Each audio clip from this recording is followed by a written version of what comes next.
Dogs have got a commitment each of the last 3 days.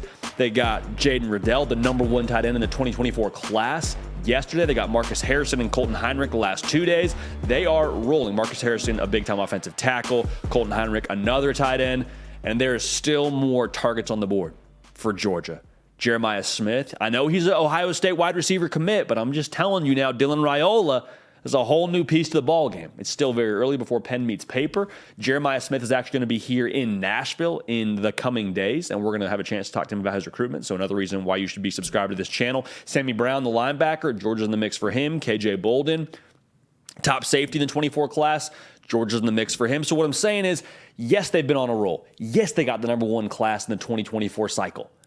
But they have a chance now to continue to elevate and continue to stack before we get to that early signing period in December. So why is this happening? And why is it important that it's happening? I think there's twofold why you're seeing the commitment avalanche this last 10 days. The first piece of this is this was inevitable because a lot of these kids, especially a lot of these top kids that have Georgia offers, they want to wrap this whole process up before they get into their senior season. All around the country, folks are finishing up their spring practices. I say spring very, very loosely, finishing up like their summer ball. A lot of them had their, finishing up the first piece before they get to summer ball. They had their spring game against other high schools. Bottom line, a lot of these kids, they just want to have it done. They want to have it signed, sealed, delivered, taken care of, ready to roll before they get into their senior season and start playing games, all right? Have that off the table and not worry about it. So that's the first piece. The other piece is the Dylan Raiola effect. The Dylan Raiola effect is even if, I'll say this, regardless of what happens when he gets to campus, right now you have Dylan Raiola and Ryan Puglisi, both in your 2024 cycle. So what does that do? If I'm an offensive player, it adds security that whether Dylan Raiola starts, whether Ryan Puglisi ends up starting, and that's why I wanted to go about it this way. I'm not saying anything about when they get to campus. You feel security, you feel direction about what you're going to do offensively. You know you have somebody that can deliver the football to you. Dylan Raiola, since he's been committed, has proven he is going to be aggressive, if nothing else, in regards to being a recruiter for Georgia. To tell you a little story, when I committed to Cornell in high school, to celebrate, I went out to a place in Orange County called Slater's 50/50. And it's called Slater's 50/50. They call it 50/50 because it has bacon or 50% bacon in every single dish. It was phenomenal. I had a cheeseburger, had some mac and cheese. It was a great time. That's what I did when I committed. Now, Dylan Raiola, he commits to Georgia and decides to organize a throwing session with a lot of the top targets for Georgia. Sammy Brown was there. One of his receivers, Nye Carr, is there. He's already committed to Georgia. So Dylan Raiola says, yeah, you're going to see that I'm committed. Yeah, I'm going to post about it. Yeah, I'm going to be texting you and telling you, hey, come to Georgia. But also, you're going to get to see firsthand. If you want to come play at Georgia with me, you're going to get to see what that's like because I'm going out there and I'm throwing the ball around with the boys. I love that move by Dylan Raiola. And I don't think they're finished. Like I just told you a second ago, I think you'll see dividends from that throwing session. And I think you're going to see some big names here before the summer wraps up likely take a closer look at Georgia. And some of these guys already are. So why is it significant that they've landed the pieces they have so far? Why does it matter that Georgia's recruiting the way they are?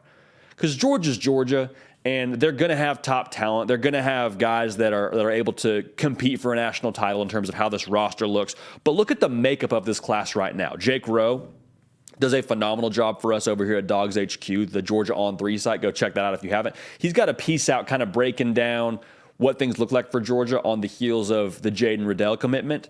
And he made a great point. He's like, look, you look at the way this class is shaping up right now with a long way to go to signing day, admittedly, but you look at the way this class is shaping up in terms of guys that they've landed.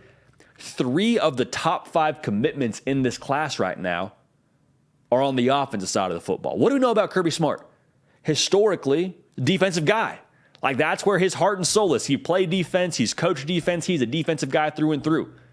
And so to see Georgia have, of the 16 commits right now, 10 of them on the offensive side of the ball, I think that means something.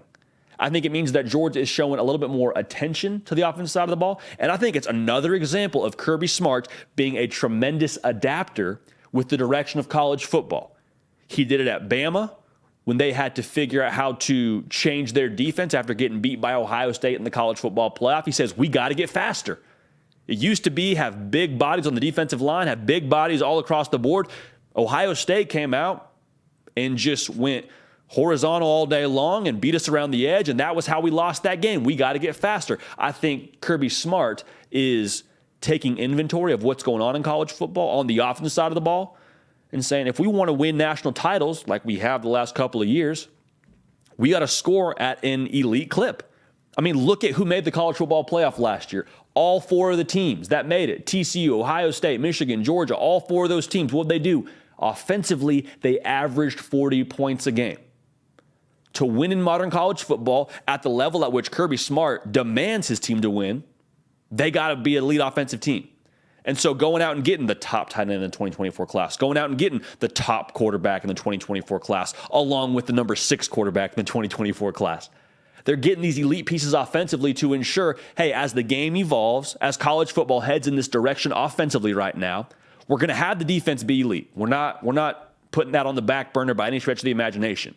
But we understand if we want to keep bringing home these national titles, we got to keep scoring touchdowns. To keep scoring touchdowns, we got to recruit dudes offensively that are going to put us in position to do that. And so this is another example of Kirby Smart seeing what's going on, kind of reading the field. Everyone's over here playing checkers. Kirby Smart says, nope, chess.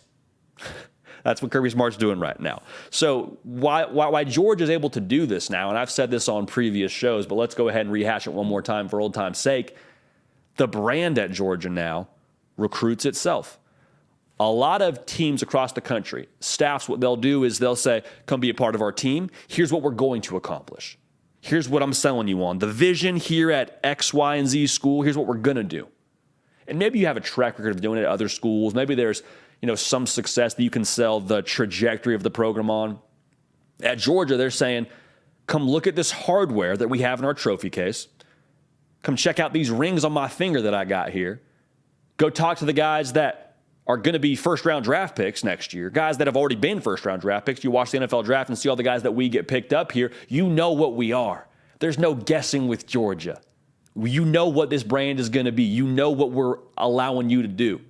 So for Georgia, they're not really having to make this big pitch to kids. I mean, I'm sure with some of these top kids, there is conversations and selling points, but even more so for Georgia, the brand recruits itself. I said it on a previous show. I'll say it again right now. There is a reason why you don't see Ferrari commercials. There's a reason why you don't really see BMW commercials. You just know that brand. And year in and year out, people buy those cars like they're going out of style. And they're not going out of style. Same thing with Georgia. They're not going out of style, but they're going to have their pick of the litter here for a lot of these top kids. Kirby Smart has pushed this brand for Georgia into a space that is similar to where Alabama has been with Nick Saban. The brand recruits itself. Coordinators are going to change. Schemes are going to change. Heck, conferences are going to change. We've seen it already within, the Big 12 and what the SEC is going to look like. Conferences are going to change. Georgia, you know what you're getting as long as Kirby Smart and his process are there. And so the attention offensively is with the direction of modern college football and the way that Georgia has been on the cutting edge of that. With Todd Monken last year and Mike Bobo, I expect to be in that same kind of vein with how they ran things systematically. They're on a heater. Landed 3 commits in 3 days. They're not slowing down. Keep an eye on some of these other top targets. Dylan Raiola is going to be aggressive, and that throwing session should be proof of that. So Georgia continuing to roll. Keep an eye on the Dogs as they stay hot on the recruiting trail. Hey y'all, thanks so much for watching. Subscribe to the channel here to make sure you don't miss an episode of The Hard Count. Also be sure to check out other videos on the On3 YouTube channel.